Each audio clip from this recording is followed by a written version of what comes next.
சென்னையில் எடப்பாடி பழனிசாமியை சந்தித்த பின் வேலுமணி தரப்பு எம்எல்ஏக்கள் நிர்வாகிகள் மீண்டும் ஆலோசனையில் ஈடுபட்டிருக்கின்றனர். இந்த ஆலோசனையானது சி.வி. சண்முகம் இல்லத்தில் நடைபெறுகிறது.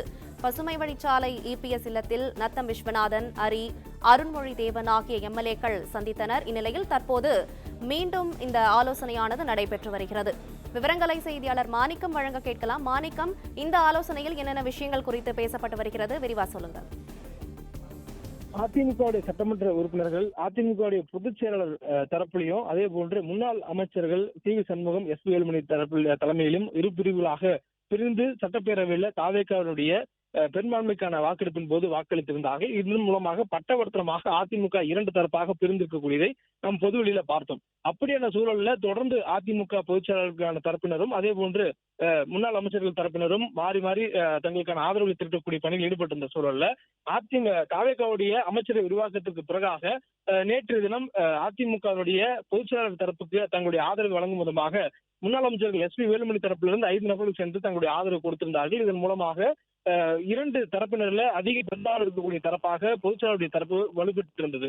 அதைத் தொடர்ந்து முன்னாள் அமைச்சர்கள் சி.வி. சண்முகம், எஸ்.பி. வேலுமணி தலைமையில் இருக்கக்கூடிய எம்எல்ஏக்கள்ல 3 நபர்கள் நேற்று சட்டப்பேரவையில் சென்று தங்களுடைய தலைமை செயலர் சென்று தங்களுடைய எம்எல்ஏ பதவியை ராஜினாமா செய்து தாவேக்கள் இணைந்து கொண்டாங்க.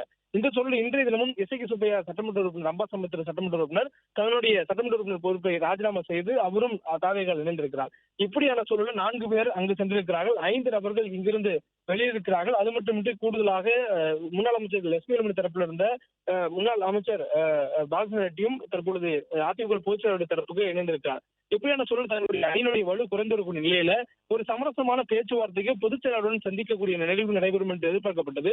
அதன் அடிப்படையிலேயே இன்றைய தினம் முன்னாள் அமைச்சர்கள் சி.வி. சண்முகம் மற்றும் எஸ்.பி. வேலுமணி தரப்பில் இருக்கக்கூடிய எம்எல்ஏக்கள், நிர்வாகிகள் அவருடைய சார்பாக இன்று காலையிலிருந்து விரிவான ஒரு ஆலோசனை நடத்தியிருந்தாங்க. அந்த ஆலோசனைக்கு பிறகு என்ன மாதிரியான ஒரு கோரிக்கைகள் முன்வைத்தது அல்லது கோரிக்கையின்றி எந்த ஒரு நிபந்தனையும் இன்றி பொதுச் செயலாளர் சந்தித்து சமரசமாவதா உள்ளிட்ட பல்வேறு கோணங்களில் அவருடைய ஆலோசனை நடத்தப்பட்டிருந்தது. அதற்கு பிறகாக முன்னாள் அமைச்சர் சி.வி. சண்முகத்தினுடைய அலுவலகம் இருக்கக்கூடிய எம்.ஆர். நகர்ல இருந்து புறப்பட்டு பசுமை சாலையில் இருக்கக்கூடிய அதிமுக பொதுச் செயலர் எடப்பாடி பழனிசாமி இல்லத்திற்கு 4 பேர் சென்றிருந்தாலும், குறிப்பாக அதிமுக முன்னாள் அமைச்சர்கள் எஸ்.பி.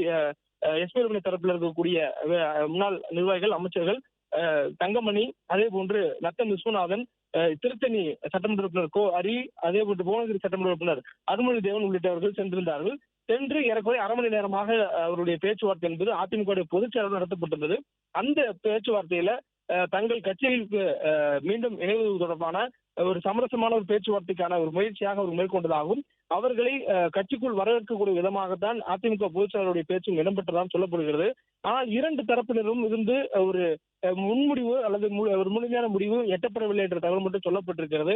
குறிப்பாக அங்கு பேச்சுவார்த்தை நடத்திவிட்ட பிறகு அதிமுக பொதுச் எடப்பாடி பழனிசாமியுடன் பேச்சுவார்த்தை நடத்திவிட்டதுக்கு பிறகாக அங்கு என்ன பேசப்பட்டது, அங்கு அதிமுக பொதுச் செயலாளர் முன்வைக்கப்பட்டிருக்கக்கூடிய கருத்துக்கள் என்ன, அதற்கு அதிமுக பொதுச் செயலாளர் இருக்கக்கூடிய மறுபதில்கள் என்ன என்பதை கேட்டுக்கொண்டு தற்பொழுது அங்கு பேச்சுவார்த்தை ஈடுபட்டிருந்த முன்னாள் அமைச்சர்கள் எஸ்.பி. வேலுமணி, சி.வி. சண்முகம் தரப்பினர் தற்போது மீண்டும் முன்னாள் அமைச்சர் சி.வி. சண்முகத்துடைய எம்.ஆர்.சி. அலுவலகத்திற்கு வருகை புரிந்திருக்கிறார்கள்.